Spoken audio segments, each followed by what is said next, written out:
विद्यार्थी हम लोग पिछले क्लास में पढ़े थे अक्षीय स्थिति में किसी द्विध्रुव के कारण किसी बिंदु पर विद्युत क्षेत्र की तीव्रता और विद्युत विभव के बीच विद्युत विभव का व्यंजक प्राप्त करें, जिसका वैल्यू आया था विद्यार्थी ई अक्षीय का वैल्यू आया था कि 2pe/4πε0r3 और भी अक्षीय का वैल्यू आया था pe/4πε0r²। ये बात हम लोगों ने पढ़ा था अक्षीय स्थिति में। आज हम लोग पढ़ेंगे निरक्षीय स्थिति में, जिसको विद्यार्थी बोलते हैं इसमें ब्रॉडन पोजीशन या इसको अनुप्रस्थ स्थिति भी कहा जाता है। कौन सा स्थिति? अनुप्रस्थ स्थिति। तो पहले आप लोग कॉपी कलम निकालिए और सिंपली आप लोग पहले क्वेश्चन को लिखिए। देखिए क्वेश्चन में बोलता हूं, देखिए किसी विद्युत द्विध्रुव के कारण निरक्षीय स्थिति के किसी बिंदु P पर विद्युत क्षेत्र की तीव्रता एवं विद्युत विभव का व्यंजक प्राप्त करें।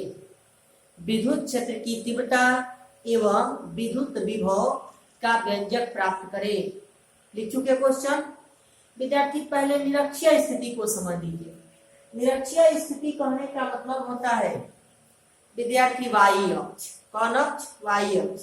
जैसे ये विद्यार्थी एक्स अक्ष है और ये वाला वाई अक्ष है, तो निरक्षीय स्थिति का मतलब होता है वाई अक्ष।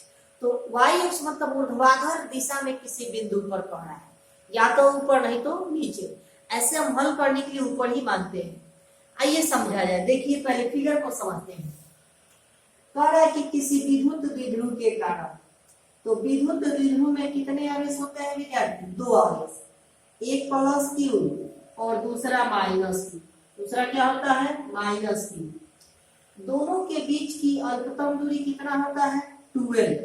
कितना होता है विद्यार्थी? 12। अब देखिए ध्यान दीजिएगा। देखिए विद्यार्थी निरक्षीय स्थिति मतलब वाई अक्ष। तो मान लेते हैं इसके मध्य बिंदु से ये बिंदु P है और इस बिंदु P पर एक कूलम धन आवेश को रखा गया है।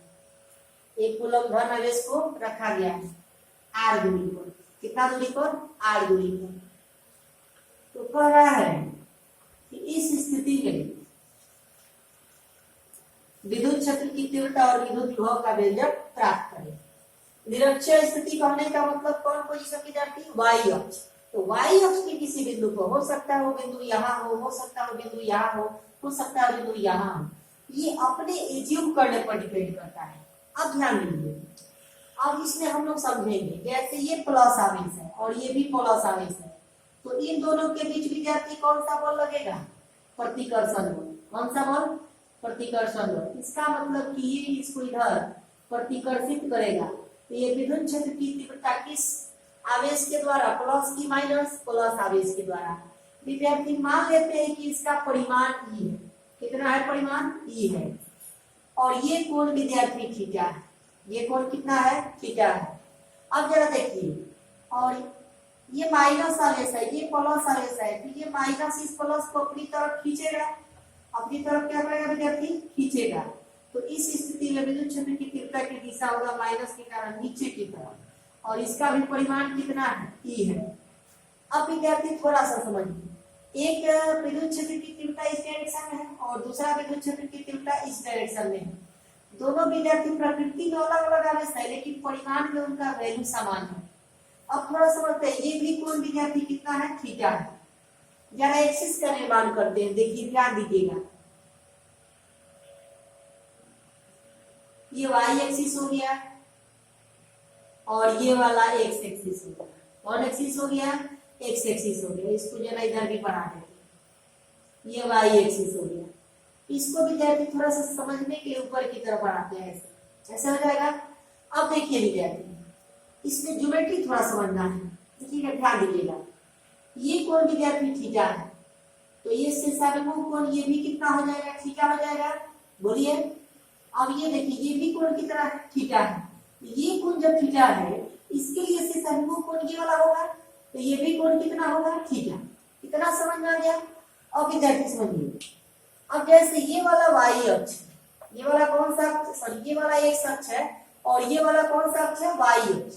तो एक्स अक्ष और वाई अक्ष आपस में विद्यार्थी क्या होते हैं, लंब होते हैं।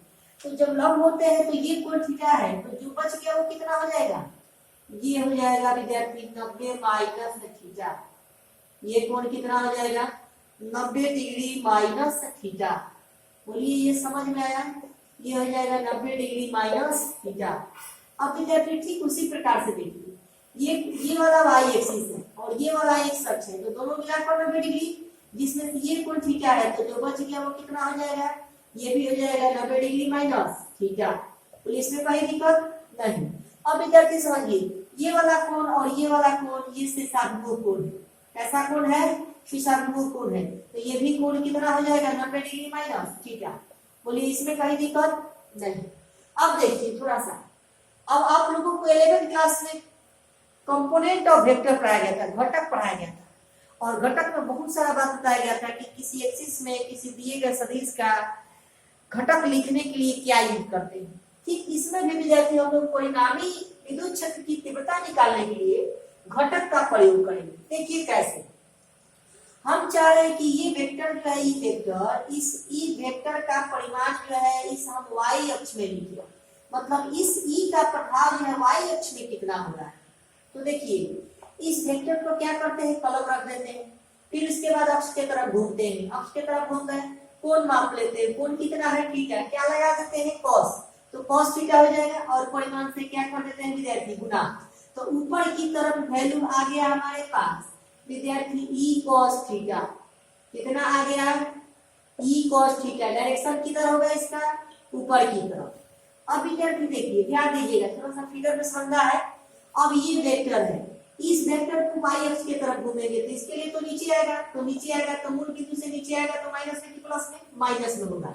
इसके लिए भी कोण कितना है थीटा, उसमें भी क्या लगाएंगे कॉस, तो इसके लिए भी विद्यार्थी वैल्यू होगा माइनस ई कॉस थीटा। इसके लिए वैल्यू क्या होगा, माइनस ई कॉस थीटा। इतना हो जाएगा विद्यार्थी। बोलिए अब ध्यान दीजिए, ये डिस्टेंस r था। अब देखिए ये तो ऊपर में विद्यार्थी कितना हो गया ई cos थीटा और नीचे में कितना हो गया माइनस ई cos थीटा।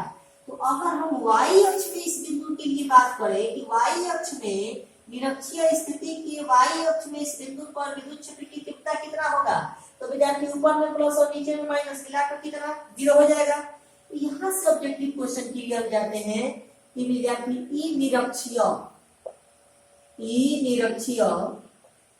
किस अक्ष के लिए, y अक्ष के लिए, बराबर लिखेंगे e cos theta plus minus of e cos theta, minus of e cos theta.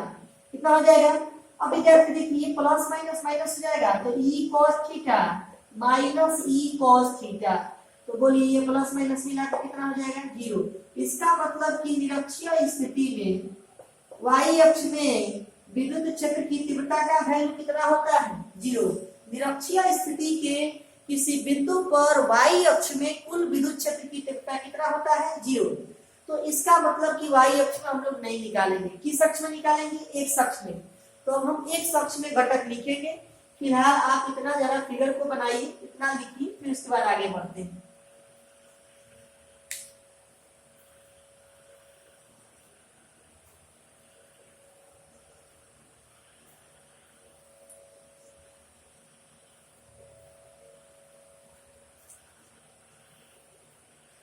विद्यार्थी लिख चुके हैं। अब देखिए अब हम लोग इसका मतलब कि एक अक्ष में निकालेंगे, किस अक्ष में निकालेंगे विद्यार्थी, एक अक्ष में, क्योंकि y अक्ष में तो 0 हो जा रहा है। चलिए देखिए अब एक अक्ष में घटक थोड़ा देखिए इस पर कलम रखिए और एक अक्ष में घूमना है, इस पर कलम रख के घूमिए। कोण कितना है 90 डिग्री माइनस थीटा। तो लिखेंगे विद्यार्थी यहाँ से Ex बराबर, मतलब विद्युत क्षेत्र की तीव्रता किस अक्ष में, x अक्ष में। तो Ex बराबर विद्यार्थी होगा cos 90 degree minus theta, 90 degree minus theta. क्या लगाएंगे cos परिमाण से गुना कर देंगे, कितना आया विद्यार्थी, तो E sin थीटा। कितना आएगा E sin theta. Direction Ex का ऐसे होगा ना विद्यार्थी। अब देखिए फिर दूसरे वेक्टर पर कलम रखिए, इस वेक्टर पर कलम रखिए, इधर घूमेंगे तो कोण कितना है 90 डिग्री माइनस थीटा और इसका भी डायरेक्शन सेम है, इसका मतलब दोनों एक ही दिशा में होगा, या तो प्लस में होगा नहीं तो माइनस में। और हम देख रहे हैं कि चित्र में विद्यार्थी दाहिने तरफ इनका डायरेक्शन होगा, इसका मतलब कि दोनों का वैल्यू किस में आएगा, प्लस में आएगा। तो विद्यार्थी इस स्थिति में भी ये कितना हो जाएगा, x बराबर लिखेंगे cos 90 डिग्री माइनस थीटा, क्या लगाएंगे cos, कोण को मापेंगे cos लगाएंगे और परिमाण से क्या करेंगे गुना, तो ये कितना हो जाएगा e sin थीटा, कितना हो जाएगा e sin थीटा। तो विद्यार्थी दोनों का वैल्यू एक अक्ष में क्या आएगा, पॉजिटिव आएगा, इसका मतलब हम लिखेंगे निरक्षीय स्थिति के एक अक्ष में विद्युत क्षेत्र की तीव्रता। तो विद्यार्थी लिखेंगे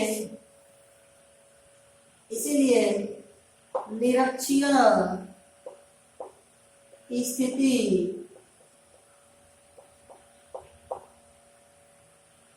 में कुल विद्युत क्षेत्र की तीव्रता, कुल विद्युत क्षेत्र की तीव्रता, कुल विद्युत क्षेत्र की तीव्रता। तो विद्यार्थी देखिए लिख रहा है Ex नेट, Ex नेट बराबर लिखेंगे Ex plus Ex, Ex plus Ex, दोनों विद्यार्थी समान है तो जोड़ देंगे, देखिए कितना होगा, तो लिखेंगे E निरक्षीय, अब यहाँ पर निरक्षीय लिख रहे हैं समझने के लिए, E निरक्षीय बराबर E sine theta plus E sine theta. बोलिए विद्यार्थी, एक E साइन थीटा प्लस एक E साइन थीटा मिलाकर कितना sine theta, 2E sine theta, तो लिखेंगे 2E sine theta, 2E sine theta. विद्यार्थी अगर हम इसको हल कर दें 2E साइन थीटा को, तो हम लोगों को निरक्षीय स्थिति में विद्युत क्षेत्र की तीव्रता प्राप्त हो जाएगा। आ गया समझ में? चलिए इतना नोट कीजिए फिर बताते हैं।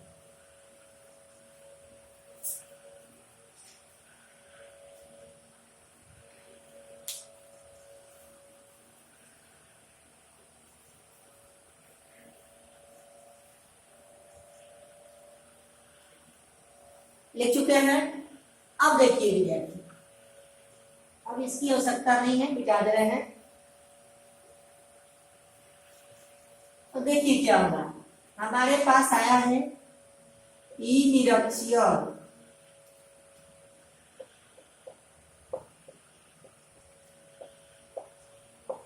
बराबर 2E साइन थीटा। तो विद्यार्थी यहां से लिखेंगे, देखिए 2E बराबर होता है, देखिए यहां से ये डिस्टेंस तो विद्यार्थी आधा L होगा और ये भी डिस्टेंस विद्यार्थी कितना होगा, आधा L होगा। ये डिस्टेंस को करें कि x है, इस डिस्टेंस को क्या कर रहे हैं, x है, इसको मिटा दे रहे हैं, इस डिस्टेंस को कर रहे हैं विद्यार्थी x है, कितना है, x है। अब देखिए ये थीटा के सामने वाला भुजा, नीचे वाला ये क्या होगा, लंब, और ये वाला आधार, और ऊपर वाला क्या होगा, कर्ण। तो कर्ण बराबर हम लोग सूत्र जानते हैं, फिर समझिए थीटा के सामने वाला भुजा लंब, ये समकोण त्रिभुज है, तो लंब और ये नीचे वाला आधार और ये ऊपर वाला कर्ण, तो कर्ण बराबर होता है रूट अंडर लंब स्क्वायर जो आधार स्क्वायर। तो रूट अंडर लंब स्क्वायर, लंब कितना है L स्क्वायर, आधार कितना है R स्क्वायर, x बराबर लिखेंगे विद्यार्थी यहाँ से रूट अंडर लंब स्क्वायर जो आधार स्क्वायर, कितना हो जाएगा, x का वैल्यू इतना। तो यहाँ पर जो आवेश के बीच का डिस्टेंस लिखेंगे वो इस आवेश और इस आवेश के बीच का डिस्टेंस, या इस आवेश और इस आवेश के बीच का डिस्टेंस, और ये दोनों डिस्टेंस क्या है, सेम है, ये x है तो ये भी कितना होगा, x। तो वैल्यू हम लोग जानते हैं विद्यार्थी बराबर कि q बटा 4 पाई एप्सिलॉन नॉट इनटू में r स्क्वायर, लेकिन इन दोनों के बीच का डिस्टेंस कितना है, x, तो x स्क्वायर लिखेंगे, और इनटू विद्यार्थी देखिए साइन थीटा, साइन थीटा बराबर हम लोग 9th क्लास से पढ़ते आ रहे हैं कि लंब बटा कर्ण होता है, कितना होता है, लंब बटा कर्ण, उसको यहाँ पर लिखेंगे लंब बटा कर्ण, कितना लिख देंगे, लंब बटा कर्ण।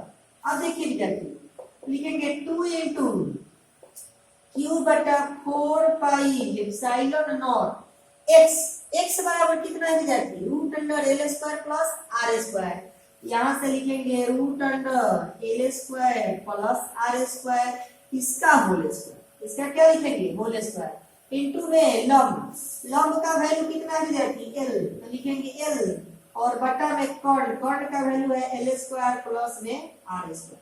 कितना हो जाएगा बोलिए। अब विद्यार्थी समझिए, अब इस फिगर की आवश्यकता नहीं है, मिटा दिया जाए। चलिए देखिए,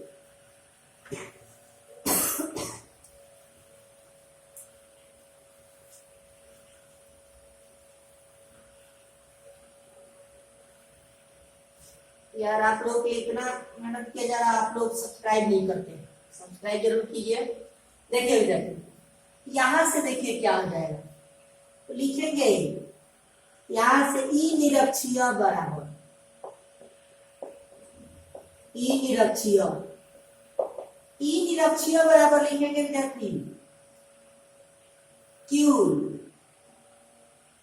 गुने 12 बटा में 4 pi epsilon naught into root under square है, तो विद्यार्थी रूट हट जाएगा, यहां से लिखेंगे एल स्क्वायर प्लस में आर स्क्वायर, और इस रूट को हटाने के लिए विद्यार्थी इसको ऐसे लिख सकते हैं L square plus R square और इसका पावर 1/2, इसका पावर 1/2 ऐसे लिखा जा सकता है। बोलिए अब विद्यार्थी समझिए, अब इसको ऐसे लिखेंगे कि क्यू गुने 12 बटा में 4 pi epsilon naught into L square plus R square के पावर, इसका पावर 1 और इसका पावर आधा मिलाकर डे हो जाएगा, तो 3/2 कितना हो जाएगा, तो विद्यार्थी ये हो जाएगा क्यू गुने 12 बराबर पी होता है, क्यू गुने 12 बराबर पी बटा 4 पाई एप्सिलॉन नॉट इंटू में एल स्क्वायर प्लस में आर स्क्वायर और इसका पावर 3/2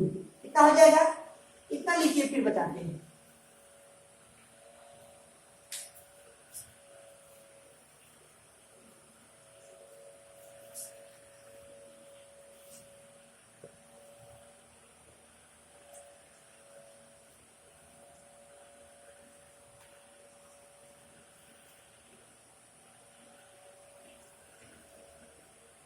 लिख चुके हैं। अब देखिए विद्यार्थी,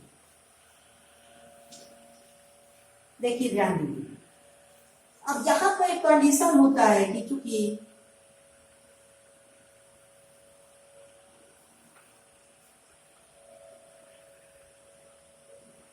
आर बहुत बहुत बड़ा है किससे, एल से, कंडीशन होता है तब लिखते हैं, तब इस एल स्क्वायर का जो वैल्यू है वो लगभग में किसके बराबर होता है, 0 के बराबर, तो लिखेंगे यहां से, इसीलिए ई निरक्षीय, क्या लिखेंगे ई निरक्षीय, ई निरक्षीय बराबर लिखेंगे पी बटा 4 पाई एप्सिलॉन नॉट इंटू में 0 प्लस आर स्क्वायर के पावर 3/2, के पावर 3/2 दिख नहीं रहा होगा, फिर से लिख देते हैं, इसीलिए ई निरक्षीय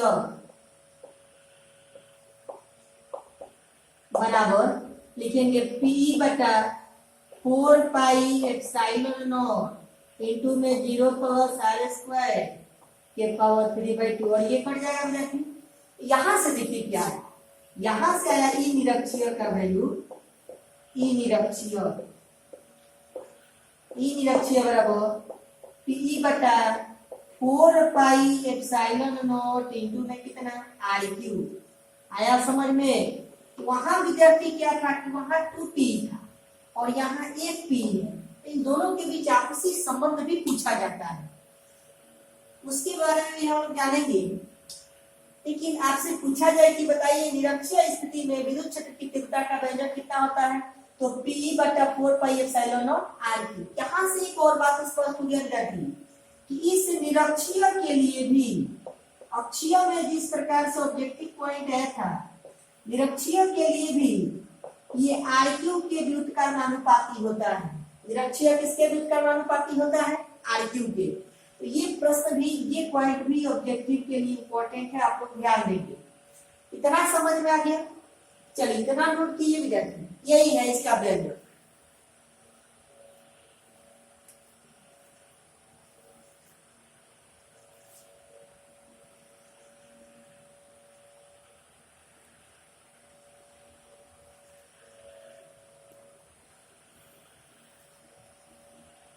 लिख चुके हैं। अब विद्यार्थी हम लोग को ज्ञात करना है क्या, विद्युत विभव, निरक्षीय स्थिति में विद्युत विभव। हेडिंग दे दीजिएगा, इसमें का दूसरा पॉइंट है निरक्षीय स्थिति में विद्युत विभव का व्यंजक। विद्यार्थी एक बात आपको स्पष्ट होना चाहिए कि किताब में विद्युत क्षेत्र की तीव्रता और विद्युत विभव अलग अलग चैप्टर दिया गया है, लेकिन हम दोनों को एक ही में पढ़ा रहे हैं। इसका कारण ये है कि बोर्ड जो है आपसे अलग अलग नहीं पूछता है, आपसे एक ही पे प्रश्न पूछता है। यही कारण है कि इन दोनों की एक में मिक्स करके पढ़ाया जा रहा है। चलिए अब ध्यान दीजिए, विद्युत विभव का व्यंजक। थोड़ा सा फिगर में ड्राइंग फिर से कर देते हैं कि ये प्लस क्यू है और ये माइनस क्यू है, इनके बीच का ये डिस्टेंस 2 है। इनके बीच का डिस्टेंस कितना है, 2 है। और ये निरक्षीय स्थिति पर 1 कूलम धन आवेश को रखा गया है। और विद्यार्थी ये प्लस के कारण और ये वाला माइनस के कारण। अब थोड़ा सा इसमें समझना है, ये कोण थीटा था, ये डिस्टेंस एल था और ये एक्स था ना विद्यार्थी, इतना बराबर था root under L square plus में कितना आर स्क्वायर, ये डिस्टेंस आर था, ये भी तो एक्स है, इतना बराबर भी कितना होगा L square plus R square होगा ना। अब देखिए, तो अब हम लिखेंगे विद्युत विभव, निरक्षीय स्थिति में किसका वैल्यू लिखेंगे, विद्युत विभव का। देखिए कैसे निकलेगा, लिखेंगे निरक्षीय स्थिति में विद्युत विभव, निरक्षीय स्थिति में विद्युत विभव,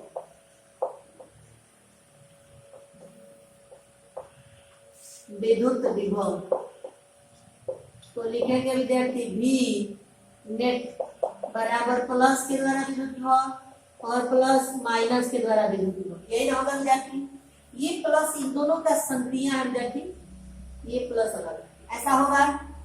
अब देखिए, अब ध्यान दीजिए, तो लिखते हैं V निरक्षीय, इसीलिए V निरक्षीय,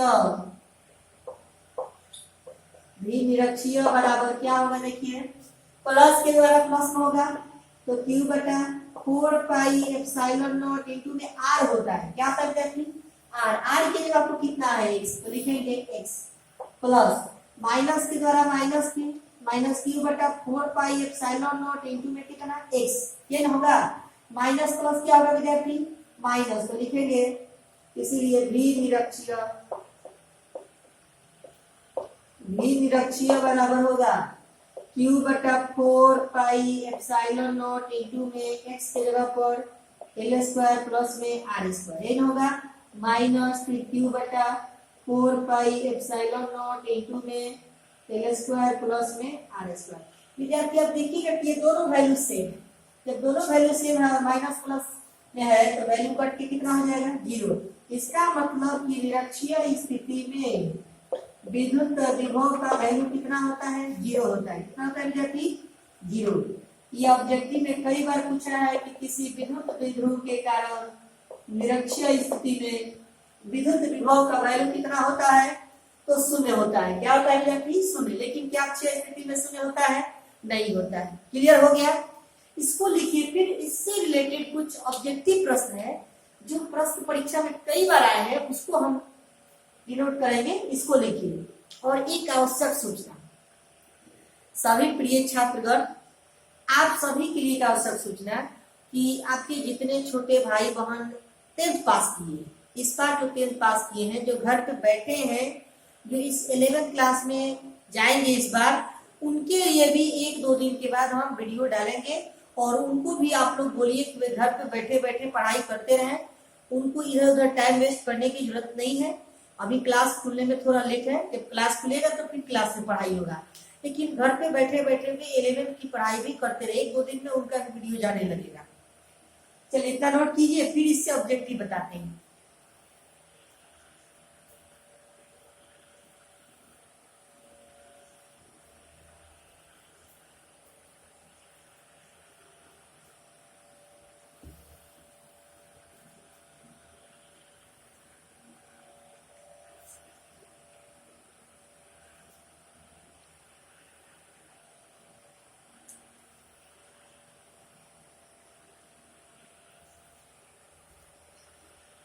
नोट कर चुके हैं।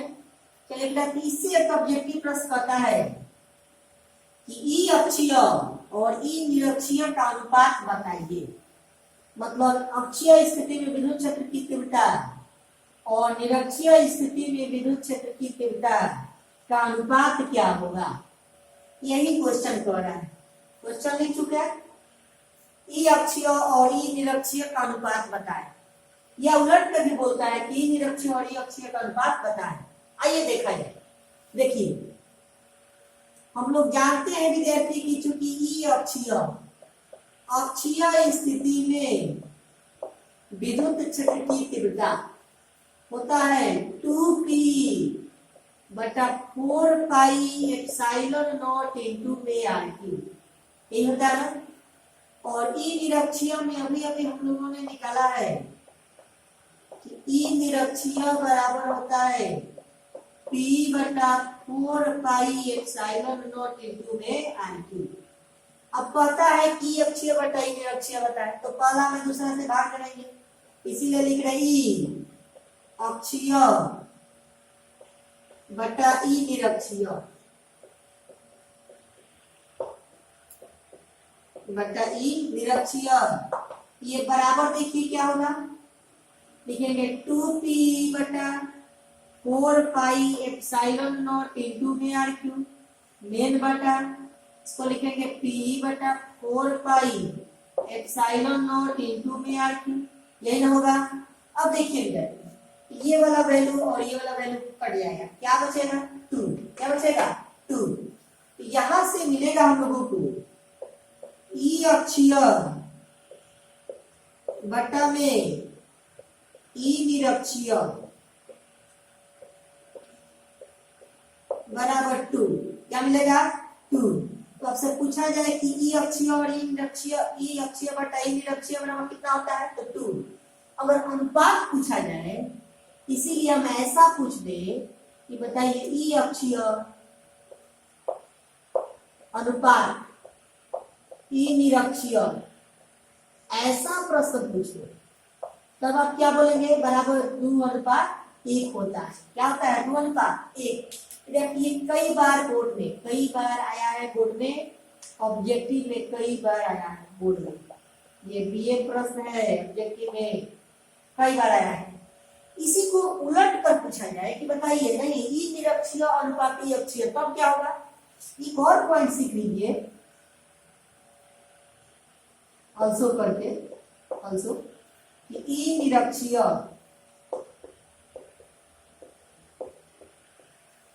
अनुपात ई अक्षीय, इसका अनुपात कितना होगा, इसका अनुपात होता है 1:2। ये कई बार बोर्ड में पूछा गया है विद्यार्थी, क्या आप इसको याद रखेंगे, इसको याद रखना है। अगले क्लास में हम लोग करेंगे कि किसी विद्युत विध्रुव के कारण किसी बिंदु r थीटा पर, जिसको ध्रुवीय नियामक ज्यामिति कहा गया है। आप लोग नियामक ज्यामिति दो तरह का पढ़ते हैं कि मैथमेटिक्स में, कि एक आत्मीय नियामक ज्यामिति और एक ध्रुवीय नियामक ज्यामिति, जिसमें r थीटा कहा जाता है बिंदु को। तो r थीटा बिंदु पर विद्युत क्षेत्र की तीव्रता और विद्युत विभव के बीच संबंध, मतलब उसका व्यंजक प्राप्त करेंगे, और उसी व्यंजक से हम अक्षीय स्थिति भी ज्ञात कर सकते हैं और निरक्षीय स्थिति का भी ज्ञात कर सकते हैं, उसी से ज्ञात कर सकते हैं। तो वो जनरल फॉर्मूला होगा, वो थोड़ा सा टॉपिक थोड़ा सा हार्ड है, लेकिन परीक्षा के दृष्टिकोण से बहुत महत्वपूर्ण है। तो अगले क्लास में हम लोग इसको डिस्कस करेंगे। आज के क्लास में हम लोग इतना ही, इसको नोट कीजिए आप लोग और इसको याद रखिए। और 11th एक और बार बार बोल रहे हैं कि 11th वाले जितने भी, जैसे जो 10th पास किए जो भी विद्यार्थी, आपके छोटे भाई बहन वे घर पे बैठे हैं, तो उनको बोलिए कि वे टाइम वेस्ट न करें, और वो भी यूट्यूब चैनल के माध्यम से मतलब अपना क्लास विद्यार्थी जारी रहेगी। 1-2 दिन के बाद उनका वीडियो जाने लगेगा। सबसे पहले हम लोग पढ़ेंगे वेक्टर के बारे में, थोड़ा सा फिजिक्स के बारे में पढ़ेंगे, उसके बाद फिजिक्स का डिफिनीशन क्या होता है, हिस्टोरिकल पॉइंट क्या होता है, उसके बाद हम लोग जानेंगे वेक्टर, जो पूरे फिजिक्स का रीड होता है। आप लोग भी जानते हैं, आप लोग पढ़ चुके हैं, रीड होता है। तो वेक्टर को हम सबसे पहले फॉलो करेंगे और वे लोग घर बैठे बैठे वेक्टर को पढ़ेंगे। समझ रहे हो? Thank you.